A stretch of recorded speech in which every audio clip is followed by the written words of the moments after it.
Assalamu alaikum. My name is Mariam Liaquat and today I will be presenting on culture hegemony for my subject post-colonial novel.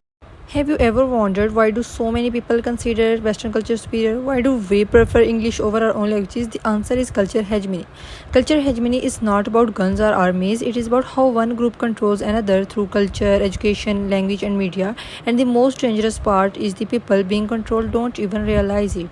Now, where did this idea come from? It was introduced by an Italian philosopher named Antonio Gramsci back in the 1930s. Gramsci said that ruling classes don't just use force to stay in power, they use education, media, and culture to make their dominance feel completely normal, like it's just the way things are. And later, post colonial thinkers like Edward Said, Frantz Fanon, and Homike Bhabha took this idea and applied it to colonized nations. Cultural hegemony has four key characteristics. It works through consent, not force. It makes power look natural and inevitable. Also, it operates through institutions like schools, media, and religion. And most importantly, the oppressed internalize it. They begin to see their own culture as inferior and accept their marginalization as something they deserve. Culture hegemony works in four ways. First, it controls people through education and media instead of force. Second one is it replaces local languages and traditions with colonial ones, making people ashamed of their own culture. Also, it creates resistance where post-colonial writers fight back and reclaim their own stories.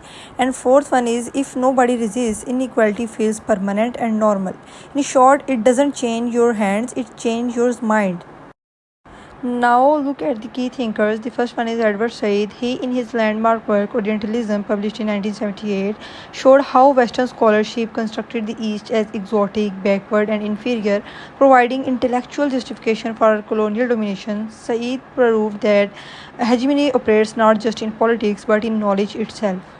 Frantz Fanon took this analysis even deeper into the human mind itself. In his work Black Skin, White Mask, Fanon revealed the psychological damage of cultural hegemony. He showed how colonized people come to see themselves through the oppressor's eyes, feeling ashamed of their own language, their own skin, their own culture. As Fanon powerfully said, to speak a language is to take on a word, a culture, the weight of an entire civilization. And then we have Chin Achebe. In Things Fall Apart, he shows how British colonizers changed Igbo society through religion, education, and language. Instead of using force, they made their culture seem superior, which slowly weakened the local culture from within. As Achebe said, until the lion learns to ride, every story will glorify the hunter.